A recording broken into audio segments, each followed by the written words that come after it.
Hello, everyone. This is Josh from the Wrestling With The Willeys podcast. I'm here to talk about Anchor. If you haven't heard about Anchor, it's the easiest way to make a podcast. And let me explain that it's free. There's creation tools that help you record and edit your podcast right from your phone or computer. Anchor will distribute your podcast for you. They go through Apple Podcasting and pretty much anywhere that sets up podcasting for you. Also, you can make your money from with your podcast too. And it doesn't take that much at all for you to be able to do it too. So it's everything you need to make a podcast all in one place. If you guys are interested, just go to the app in both the iOS and the Android store, or you could go to their website at anchor.fm. Thank you and have a good day. All right. Hello, everybody. Welcome to the Wrestling with the Willeys podcast. We decided not to do the AEW this week, mostly because the pay-per-view was happening. So that'll probably be this upcoming Wednesday. I think that's the Halloween Havoc review, right? Yeah, yes. We'll be doing, I guess, both, right? Yeah, so we're probably going to do a watch party for that one and just do a live reaction of both Halloween Havoc and AEW Dynamite. So yeah, if you listen on this, we'll probably be on our Twitch channel for that, probably more than likely. And what's it called? So we're reviewing Hell in a Cell 2020 edition, and this pay-per-view is good. Anyway, I mean, that's at least most of them are being solid right now. Like most of the pay-per-views that we have seen have been pretty solid. Even though that I'm getting tired of this feud between Drew McIntyre and Randy Orton, though. I would agree. But other than that, I think by far the wrestling was all solid and everything was pretty good. Like, I don't think that there was a problem with this show that I saw anyway. One thing I pointed out near the end, if you remember, was the fact that I think in the last podcast we talked about, or at least at the pay-per-view podcast that we did for, was it Clash of Champions was the last one? Yeah, I think so. Yeah, so was that there were too many matches. So there was like 8 or 9 matches, I think, that night. And so they had 2 or 3 that went about 20 minutes, and then they had like 4 in the middle that went between 6 and 8 minutes each or something like that. So they like literally totaled the amount of the longest match of the night for 4 different matches. Tonight, I haven't looked at the time frames, but I would venture to say that there was only like 5 or 6 matches, so they had to have been about the same. So there was not that discrepancy that we saw last time. I realized that it was almost 3 hours too. It seemed like it went faster than I would have expected for that. Because I mean, the last couple of pay-per-views, they've been like at like 2.5 hours.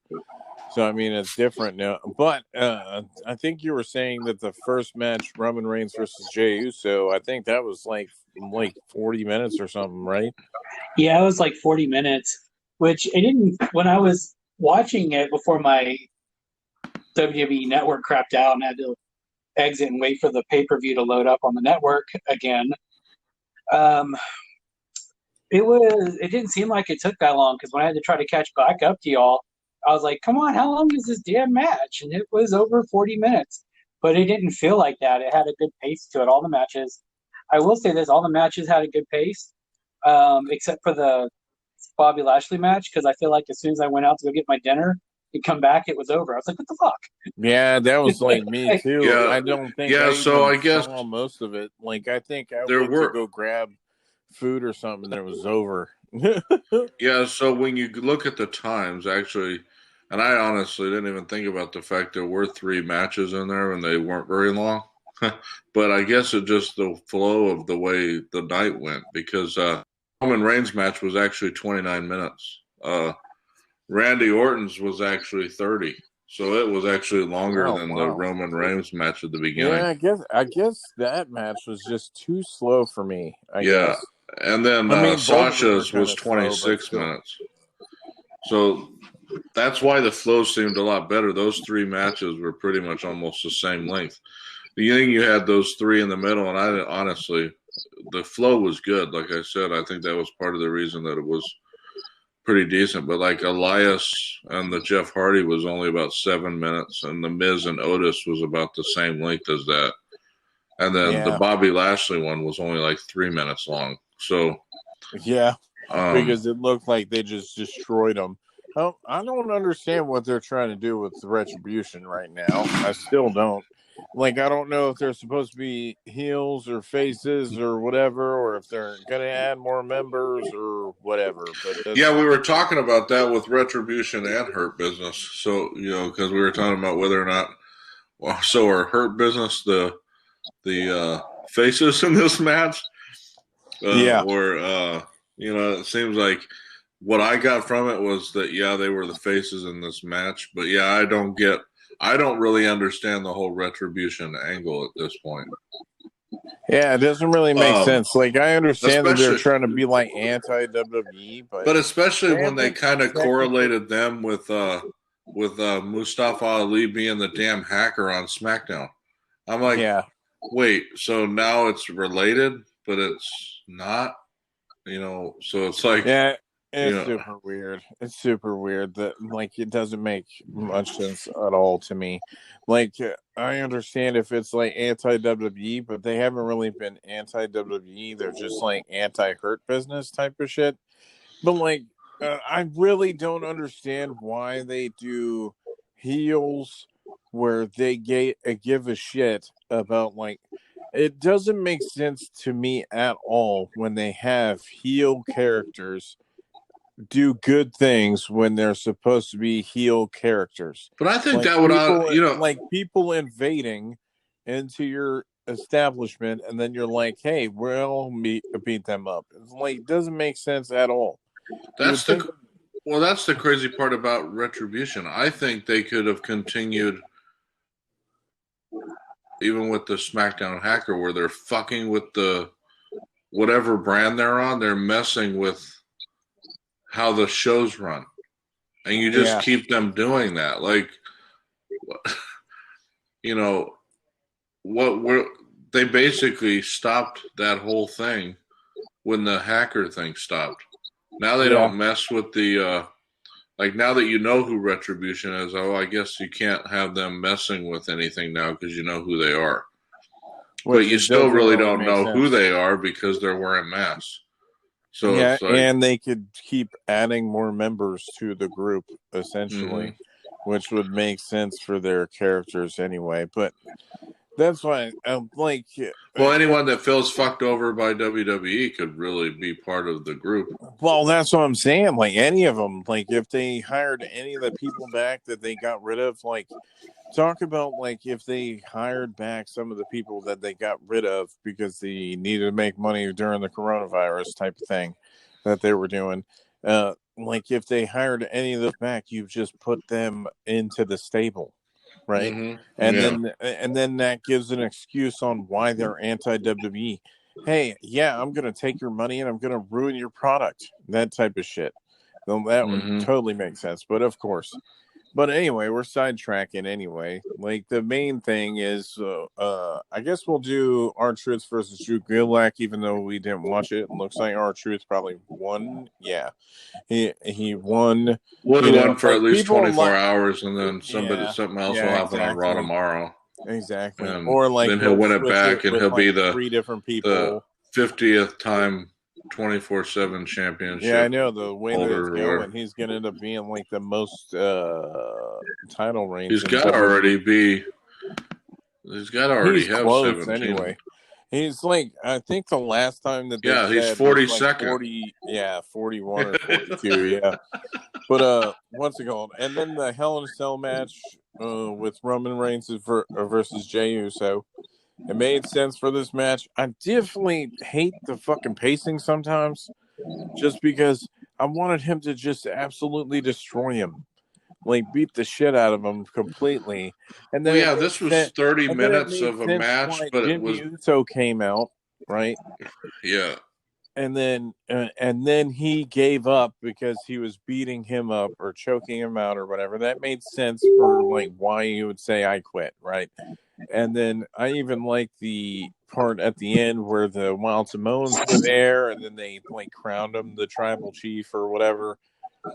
Like all that stuff made sense to me, but like I didn't feel, same as in last month, didn't feel like he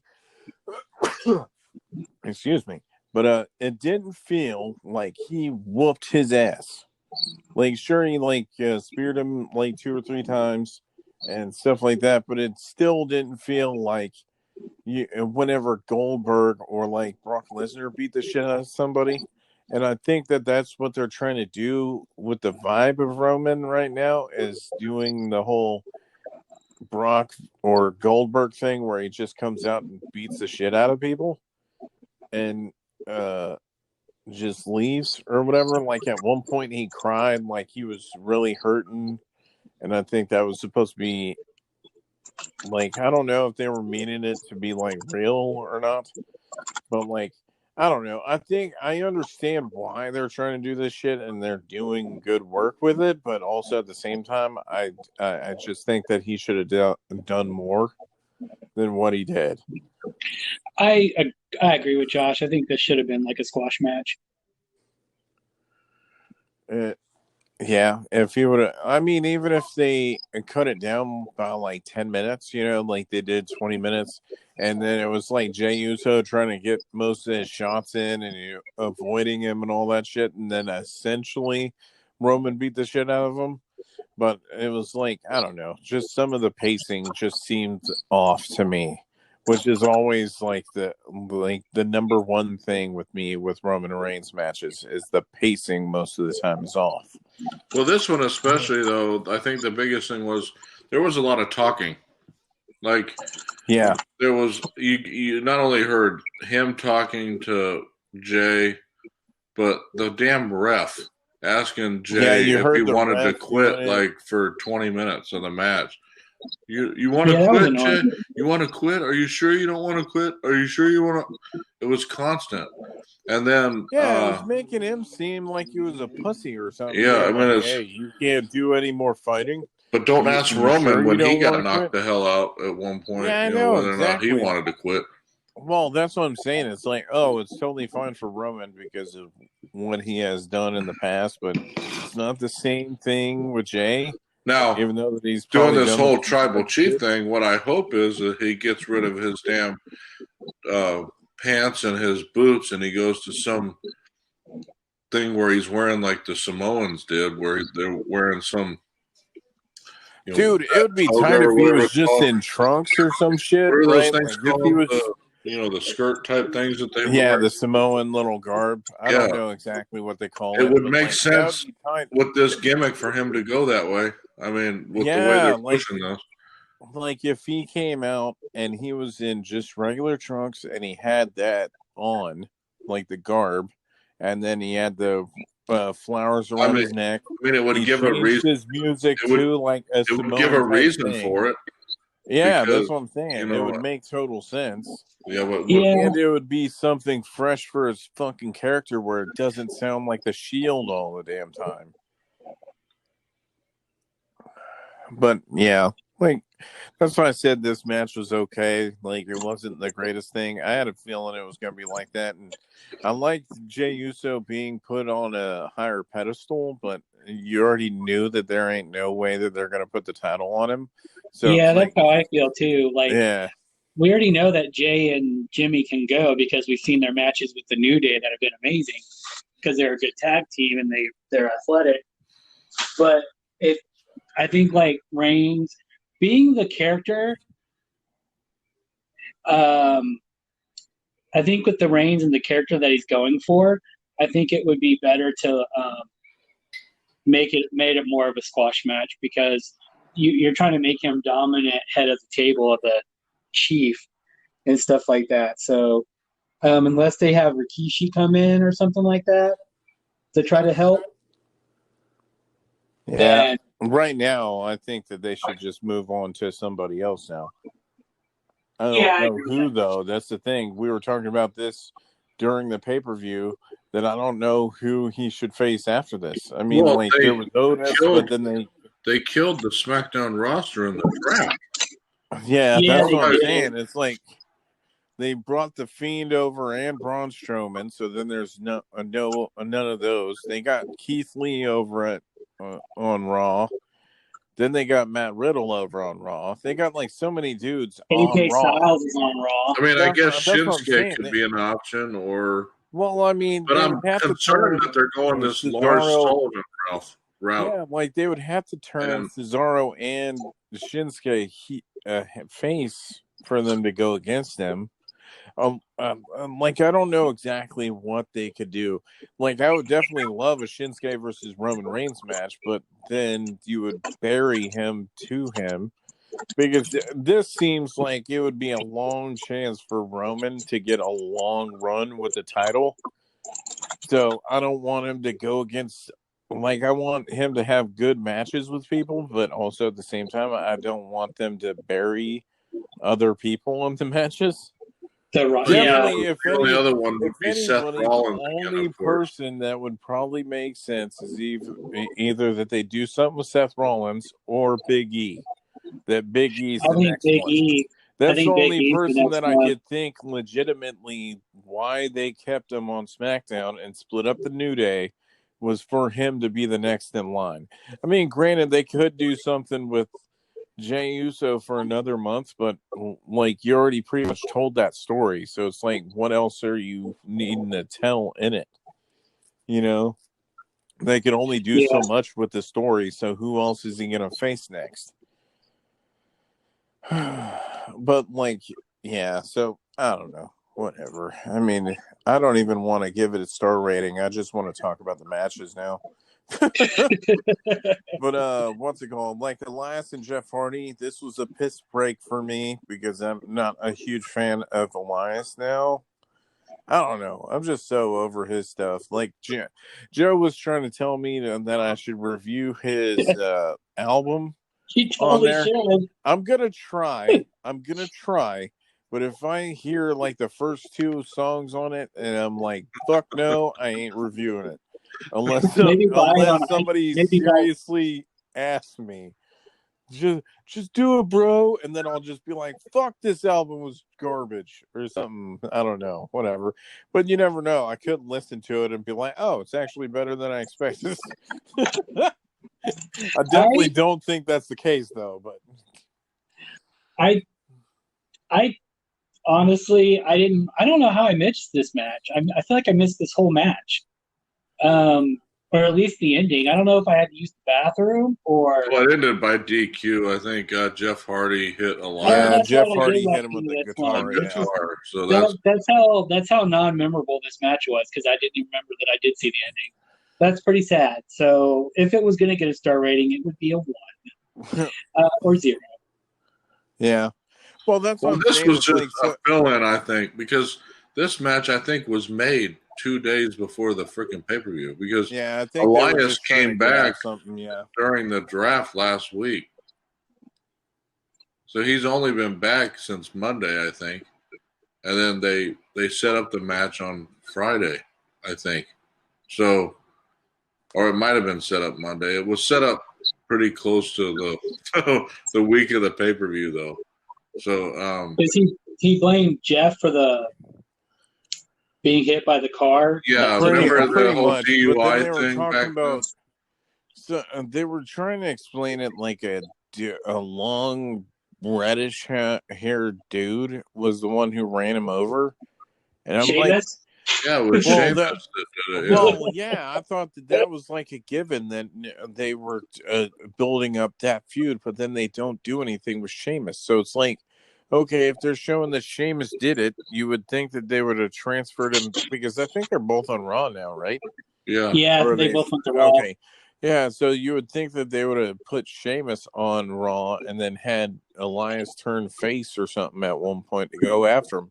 But also at the same time, they got so many damn faces on Raw now.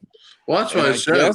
I guess they turned Fiend still heel, I Raw guess? is stacked. I mean, when you look at the Raw roster, it's crazy how SmackDown literally got robbed. And they do every draft. Yeah. Every time SmackDown is like people start talking about how good SmackDown's getting, there's a fucking draft. Yeah, that's what. I think part of the reason there was a draft last time was because they went to Fox, and this was season 2 to change it because this was the new season of. Well, really, at the end of the day, I think that the draft is fucking dumb anyway. It's like them doing. It is, but it's a way for them to change the rosters around each season. And I get that. I get that. But when they continually crap on SmackDown, when Fox is actually doing, I have to give Fox credit. They're actually promoting the hell out of SmackDown. You'll see them talk about them on Sunday Night Football and stuff like that. They should when they're paying as much as they are. Yeah. But that I'm saying is that Fox is doing more than I thought they would.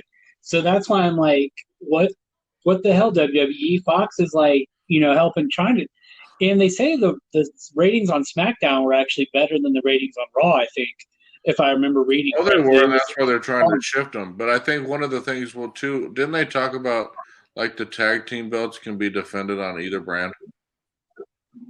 I don't know, because they showed the New Day and the Street Profits switch titles. They switched titles, yeah. But I thought they could defend it, because remember when Bayley would go on Raw? With the women's tags belt. I know with women's tags belts, they're able to women's do tag titles, those go NXT, Raw, or SmackDown. Yeah, see, they should do that with all of them. That's kind of dumb that they don't.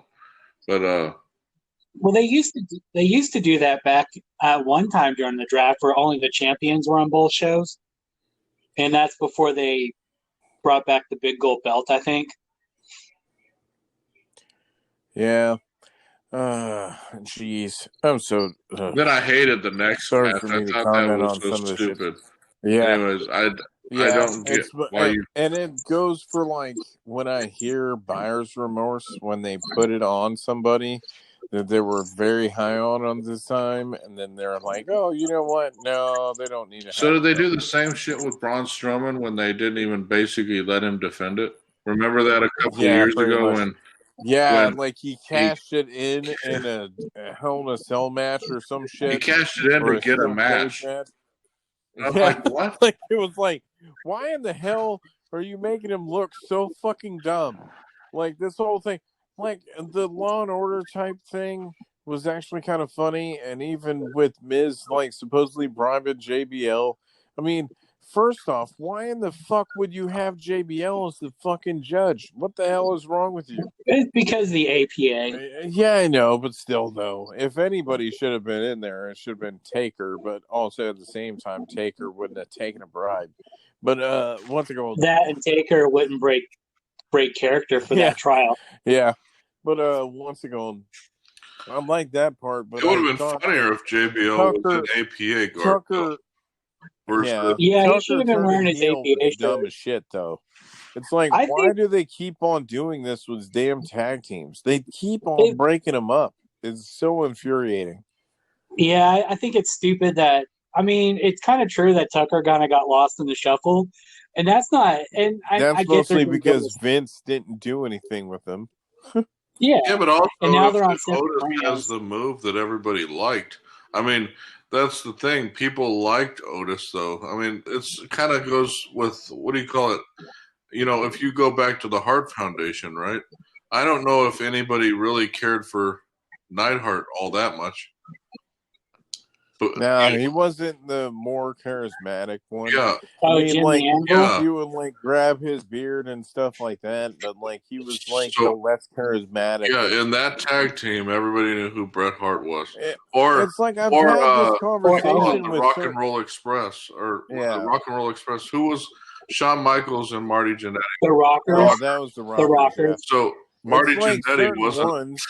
Yeah, and it goes through everything. Yeah, it goes through what was the Chad Gables and damn it, American Alpha. American Alpha. Yeah, In American Alpha, Jason Jordan was the less charismatic between him and Gable. It's happened Which with is why all it's the weird different that they ones. made They him. always blend them. Same with Street Profits. D'Angelo Dawkins was definitely the straight man out of him and Montez Ford. Same with Enzo and Cass. Enzo was the more charismatic, right? So it just organically got over just because of the more charismatic people. It happens all the time. That's what I'm getting. And that's how Tucker is. Yeah. And then it seemed like they should have waited. Like, I that I don't understand that they were disagree trying to, with. they should have waited for it. If you didn't have a plan with him actually using it, you shouldn't have just made him lose it to the Miz, because it's like, what is the Miz gonna do with it? I think they should have had Otis go for someone's title and then what they could have done is this: make an amendment to the rule that say Otis challenges somebody, authority figure. You could bring in also at the same time, he could have just been like, even before the match happened, with fucking because Tucker was the one who moved to Raw, right? Yeah. They could have just had instead of doing the match, Otis could have cashed in on Roman, like right afterwards. Then, if you would have lost it, then Miz would have been out of the match, right? So it wouldn't have mattered, right? They could have done anything other than what they did. What I think they should have done is they should have done a storyline where Otis, maybe causing some friction between Heavy Machinery, and this is, how JoJo would have booked Otis's Money in the Bank. I would have had it where he challenged somebody, maybe he had an argument with, we'll say Triple H, because Triple H is probably more accessible to get on camera.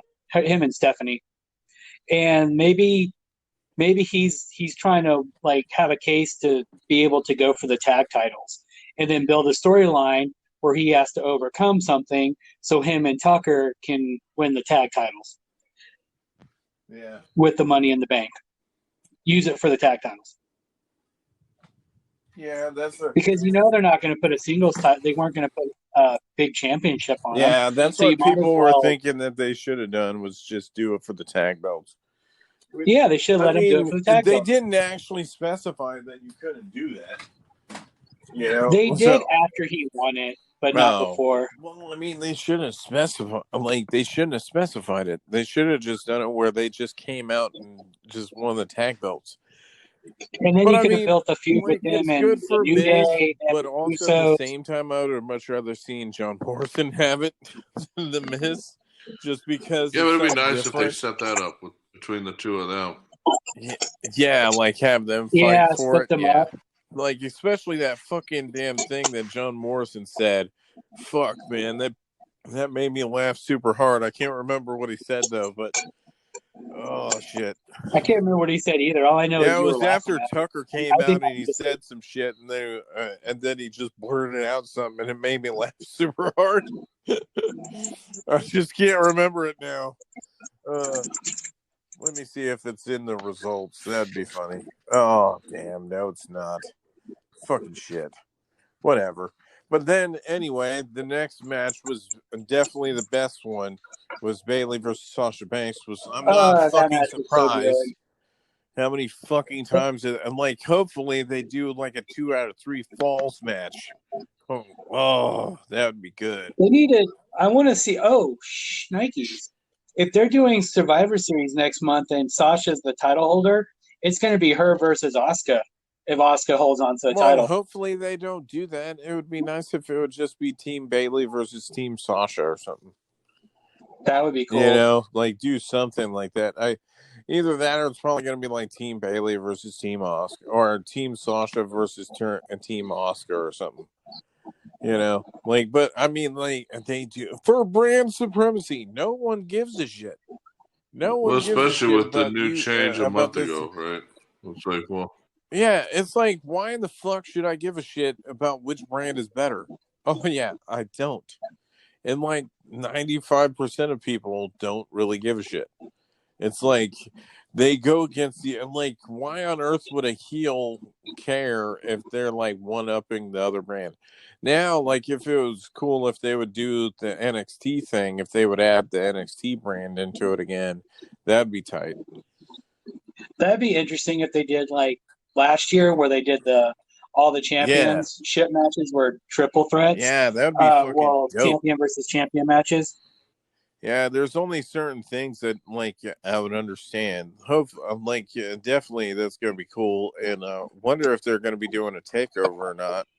Probably not. If they're doing Halloween Havoc this month, they probably ain't going to do a takeover. No. But you never know. I mean, they could always change it around anyway. But did you notice they're bringing back Spin the Wheel, Make the Deal for Halloween Havoc from what was it, like 95 or 94? I saw that they were doing like a stipulation thing. That because they're doing Damian Priest versus Johnny Gargano again, and it looks like Io Shirai versus Candice LeRae again, but they were talking about spinning a wheel for like a stipulation, I guess. I didn't watch the current NXT episode. Looks like TakeOver will probably be in December if they did it already. Oh, okay. Yeah, I figured. I noticed that they stopped kind of putting them close to the big fours now. It looks like they do them in their own certain times now. I think that makes sense. Yeah, when that they makes sense. That way it makes it stand out more. So, December 6th. When they do NXT UK stuff December 6th is TakeOver. Yeah. Halloween Havoc 92 WCW was when they introduced Spin the Wheel, Take the Deal, or Make the Deal. And they're bringing it back. They're bringing it back for this Halloween Havoc. Yeah, I was wondering why they ended up having that Spin the Wheel thing, but whatever. Hopefully it's gonna be cool. But yeah, definitely this match was definitely fucking awesome. Definitely the best Hell in a Cell match they ended up doing. Even though they had weird fucking things where they duct taped the kendo sticks, that was retarded. The kendo sticks together, yeah, that was dumb as hell. I could see what they were trying to do. She gave up on it, and she kind of said, "I'm not doing this." Yeah, she should have taped I could tell what they were trying to do, but also at the same time, I was like, "No, that's just dumb." They should have taped 3 of them together, and then she could have done it. Or just had a table that was covered in kendo sticks, like duct taped already, and then did a move on the damn table. Hey, yeah, because she could have call me WWE for all your booking needs. No, for all your match planning needs, call us. Yeah, we're ready. One thing definitely is for sure is that they would never do barbed wire in WWE anymore. So, like, that would probably be the closest thing as a bed of kendo sticks. Bed of kendo sticks, and they won't catch a table on fire, so it'll have to be something else. Yeah, I know. Like a lot of things they don't do anymore, which is understandable. But no, I honestly thought this was the match of the night, and I'm not the biggest Sasha. I can't talk today. Sasha Banks fan, and I really enjoyed it. I think it was the best use of the Hell in a Cell. Yeah. Out of all the Hell in a Cell matches, I think they used the cage the most. Yeah. And they used the stipulation to the best effect. Yeah, too. They did. Because, like, the problem that they're doing with Hell in a Cell matches now is, like, so cookie-cutter bullshit now. It used to be, like, I get it, you're trying to, like, keep them safe still, but it's, like, doing matches where, like, you saw people getting tossed off the damn... The crazy part is, ever since Mankind, man, you cannot even... do anything. Yeah, you can't come close, nothing. You can't come There's close. nothing. That's why when they gimmick the fucking whole pay-per-view towards it, it's like that most of the matches ain't gonna live up to the damn hype. It never will. So why make it a whole pay-per-view? That match was the craziest I've ever seen in my life. I remember. And none of that was planned either. I remember when he went off the side, and I'm like, seriously? He just went off the side? Yeah, then I legit was like, he holy got shit, up did and he just went to the die? top. I'm like, are you shitting me? Yeah, And then dude, talk about you. Like I've talked about this before, right? This is legit. Like one of my one of the main reasons why I was a fan of Mick Foley. Like as soon as I saw this match, when he got his fucking ass up, and they're like, "Oh shit, he's dead," right? When they say shit, and that motherfucker gets up and then goes and climbs that motherfucker again, and then on top of that gets choke slammed through the damn cage. Yeah. And Undertaker looks like he's like, holy shit, I killed him. Right? Yeah, Taker actually thought he killed him. You see that legit look on his face. And then they go like another 5 or 10 minutes where he fucking, what's it called? Choke slams him through fucking thumbtacks and shit. Yeah. It's just amazing the shit that he did. And after that, it's like anybody that was ever in a match after that in a Hell in a Cell, that they're in comparison to that, there's just no way of touching it. That's what I'm saying. They should have never fucking, like, I understand, like, it would be better if they would have brought back Halloween Havoc as a legit Halloween pay-per-view, right? Yeah. Rather than a fucking Hell in a Cell one where you do several Hell in a Cell matches. Granted, there has been some good Hell in a Cell matches over the past couple of years, but there's been a lot of shit. And I think a lot of shit has been with fucking Roman or Seth or what's his or Dean Ambrose or John Moxley, whatever. Like the Fiend. That's what I'm saying. By far, that's the worst pay-per-view that I've ever, like the worst match for Hell in a Cell that I've ever watched. It was god-awful. I cannot believe that they ruined the character of the Fiend so badly off of that shit. And then have him lose to Goldberg in Saudi Arabia. That's what I'm saying. It's like, it doesn't even fucking compare. Doesn't even fucking compare. It doesn't count in Saudi Arabia. So we don't count Saudi Arabia. So, like, whenever I watch this shit, at least this match was really good, right? At least it was really good. And they made it feel like it was a fucking blow-off match, even though they could do another one. They could do another fucking Iron Man match or a 2 out of 3 falls or whatever. I think they need to do another Iron Woman match. Like, I love the finish. That's one thing I love about Sasha Banks is like fucking how it's like certain people, right, do a finish. It's like Oscar or whatever. Certain people will do a finish like how her head was in the fucking chair and she's using a bank statement and then she's kicking her fucking head. Make sure that that motherfucker taps out. You know, you don't see that often with certain people. Like I'll see it from Kyle O'Reilly and certain other people, but if you want to legit make somebody tap out or like put them down, you kick them several times if you can. If you have enough distance, you make sure that motherfucker's out. That's one thing I love about Sasha Banks. She's always done type of shit like that. I have you know, did. Can't talk. This literally was this literally was the match of the night.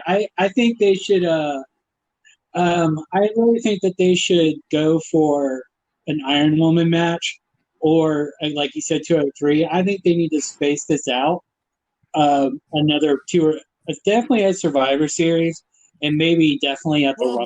Dude, even if they did the say like they did the Survivor Series match, you legit put Bayley out, right? Say that she's recovering for it or whatever. They do this match. Bayley comes back and sabotages her, sets up another one for the next pay-per-view. Does a 2 out of 3 falls match. I definitely could see that happening. I don't remember what the December one is. TLC. It's like I don't remember what it is. Oh, TLC. Oh, is it TLC? And that would definitely be a TLC match. What the fuck, man? You don't do that many TLC matches, and you know that they would fucking go. Even if, Charlotte comes back in the meantime and you do all 3 of them in a TLC match, fuck, that would be good. Right, that's what I'm saying. It's like certain things, and then you fucking blow them off in like a really, really good match in Royal Rumble or some shit. I definitely think that they could, like, legit say like they put Bayley out for a couple of months if they wanted to off of this. Say that she legit had a neck injury or some shit out of it, right? Yeah, And you then could build it put it on up the for shelf like until like Rumble. yeah, build it up as the Rumble and then have fucking Bayley win the Rumble, right?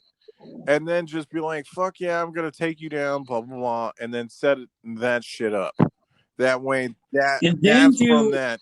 Then Fastlane is whatever, you know, like you could build it up just having that. And then you could have the Iron Woman match. Like, granted, I don't think they need to do another Iron Woman match between them both. But they could if they wanted to. That's the thing. I think just because I think that so... it'll hype up the match too much. Like, people will put too much shit into it, especially at WrestleMania. People will get disappointed if it doesn't match the same level. Because, you know, like WrestleMania, they give a lot less time for certain matches.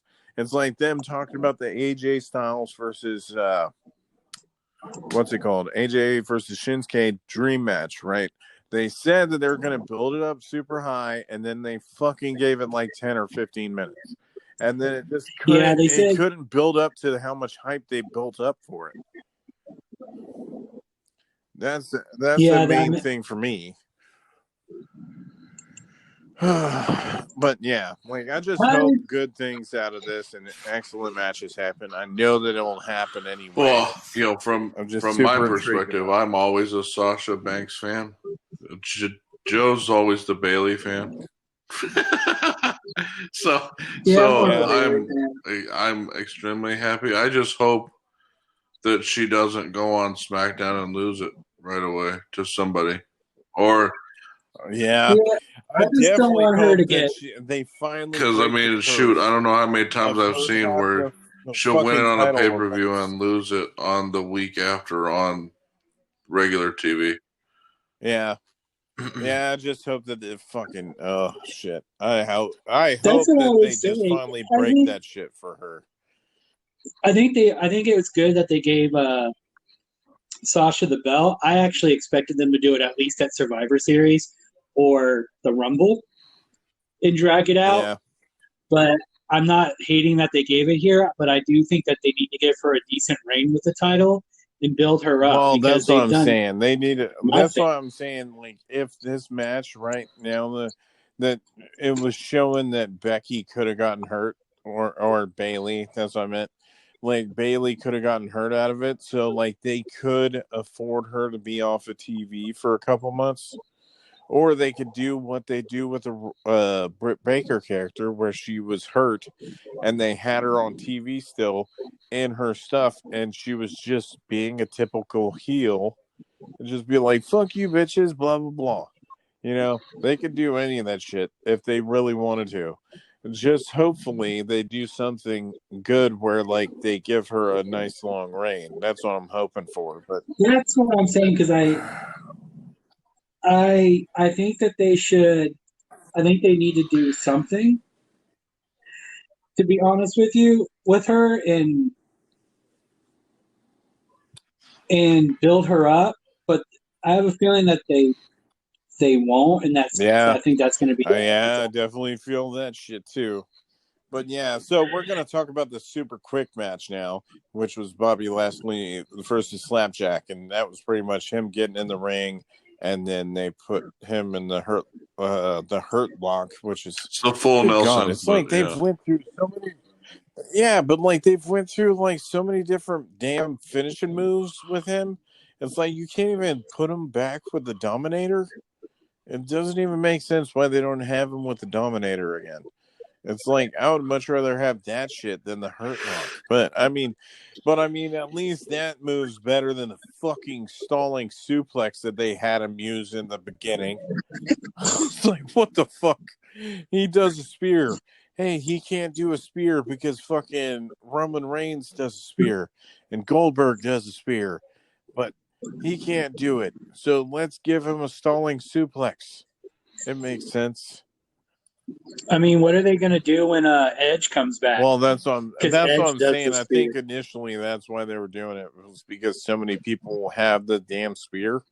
But I mean, also at the same time, his spear is nice. I mean, I like it because it's different. Like, he rolls and flips while he does the spear, which I like. I think that's better than like seeing most of the other spears happening.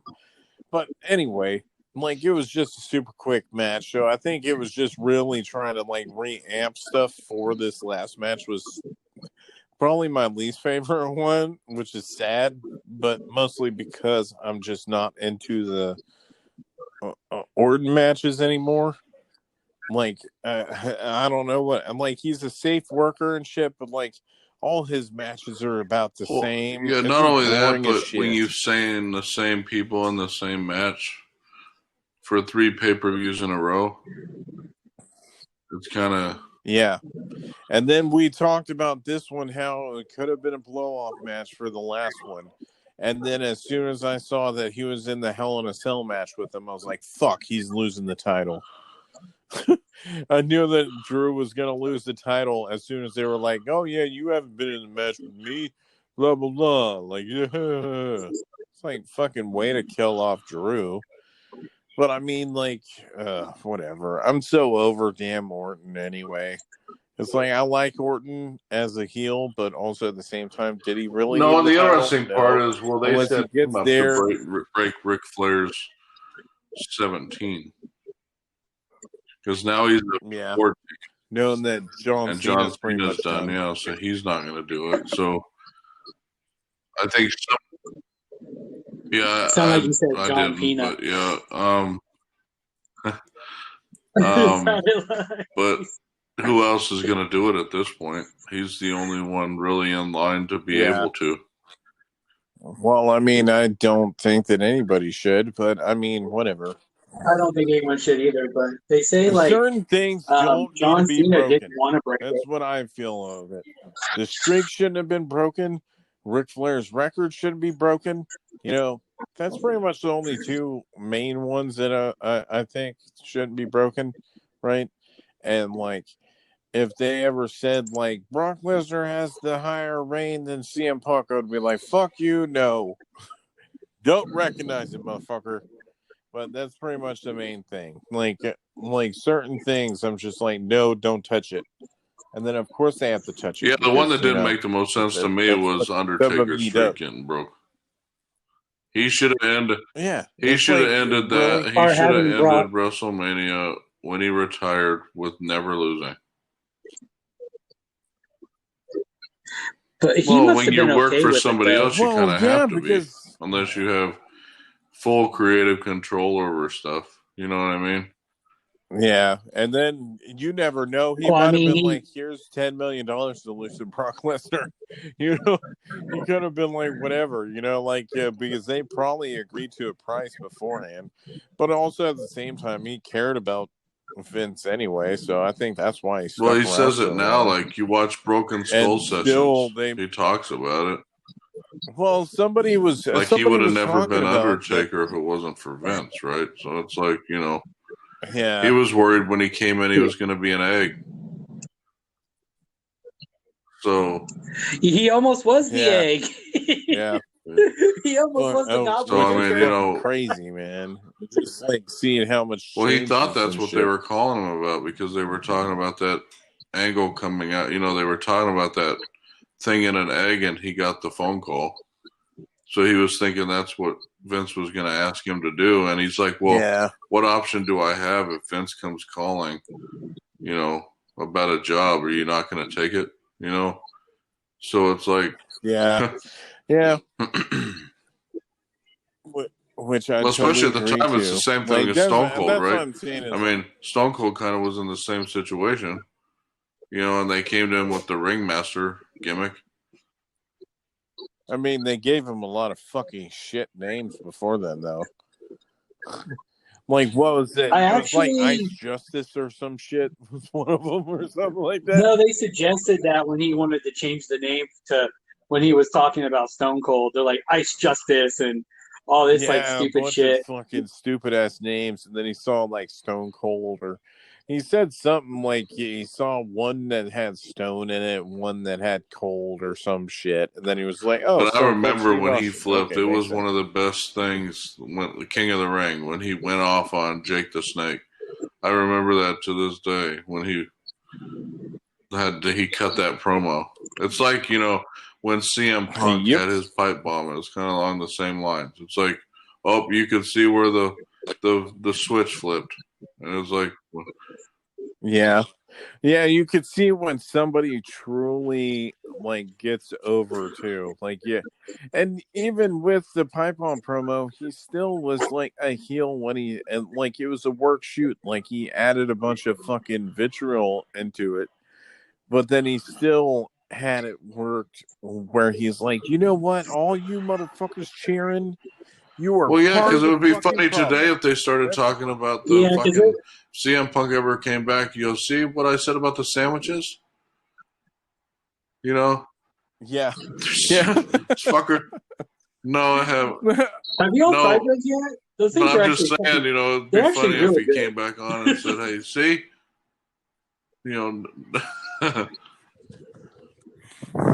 Yeah, that's what I know we're talking about oh, CM Punk man. again, but, It's like, yeah, I know. But I mean, just talking about wrestling, man. What the fuck? Wrestling's good. But Wrestling's good. I mean, I actually like this match. You could actually tell Randy Orton liked working with Drew because he actually was putting out more than he had in his last several feuds. I mean, not counting Edge. Edge, he went all out too. But he seems to be putting out more energy than he had in the past. I don't know. It was boring to me, but I mean, well, I'm like I was saying, it's an all right match, but it's okay to me because it's not anything different that I've that's kind of seen what I from was Randy saying Orton. too, Josh. The match was okay, right? But it's like, how many times do you have to see that match again and again and again, right? So it's like, yeah, it's like, and this end result was about the same. so now He what do still they do? won, Do so they it's continue why? a feud with Randy and Drew, being that it's been 3 in a row? I doubt that. So who does Randy move on to next? It's like, It does kind of suck because I think they're going to have either Drew. If anything, what should have happened win the Rumble was that again. Randy Orton lost, and then the Fiend showed up and then beat the shit out of Drew. And then and that was the interesting part tonight. I would have liked, during that Retribution little thing, that the Fiend showed up. Because they're starting that whole thing, but they're not. Yeah. I guess they didn't want to continue it on the pay-per-view. So I guess maybe it'll continue on Raw tomorrow night. Oh, yeah, how they were all paused out, and then he vanished and then came back again, and then he destroyed them. That's what I'm saying, is the only thing that would make sense for Retribution right now is they would come out again, and then another member would be with them until they have 10 or so plus members, where they just could do NWO shit and just wreck house, right? Because that seems like the only understandable position. With 4 or 5 guys, where it's 4 guys and 1 girl. Or 2 girls, actually, I think. Because I think, what's her name? One of the people from NXT is the other person in the group. Yim, I forgot her name, though. Well, Mia Yim's one of them. Martinez, and then the other one, she was, not Mercedes Martinez, but it was one of the other people that was in the Mae Young class. I thought Mercedes was one of them. It was Everett or some shit. I mean, I've heard that she was one of them, but also at the same time that it might have been when they were just getting bodies to fill before they showed out. Because right now Mercedes is with what's it called, Robert Stone, and they're trying to build her up. Well, they just they sent one person back to NXT that was Retribution, one of the guys. Oh, really? I wonder which one. Yeah, from what I heard. Yeah, well, that's what I'm saying. I think that they're trying to I don't know. They need to add more people into it. If they're going to be considered a threat, it's like one thing when they go against the Fiend, right? It's one thing when they go against the Fiend because they build him up like super huge. It's like them doing it with Braun Strowman, right?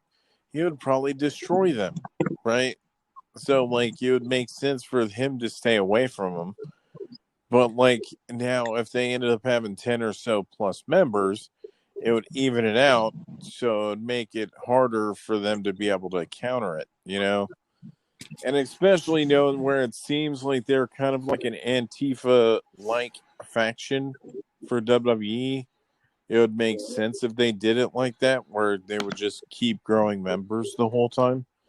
But they probably just don't want to do that. But, I mean, that's just my thoughts on it. But anyway, Randy Orton won. I don't know who's going to go against, if they're going to do another damn Drew McIntyre match. Please, hopefully not. Not that we don't like Drew McIntyre, but I like Drew McIntyre. Oh, he's my favorite guy, dude wrestler right now. Yeah.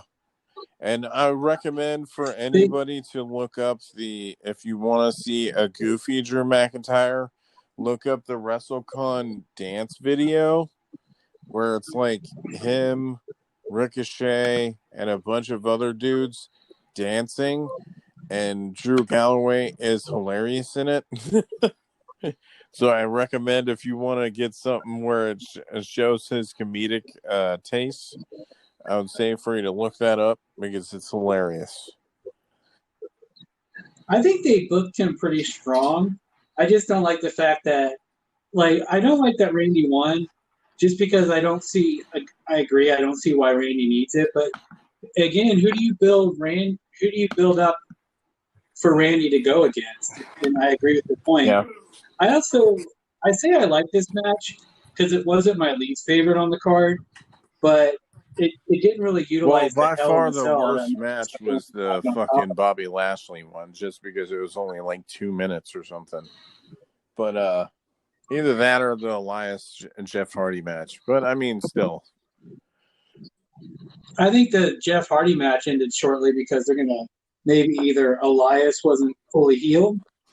Because I thought he was legit injured. I know he reported. They could. Yeah, I thought he was injured too. That's what I was hearing, but I don't know for sure. It looks like he at least filmed or did the album while he was off.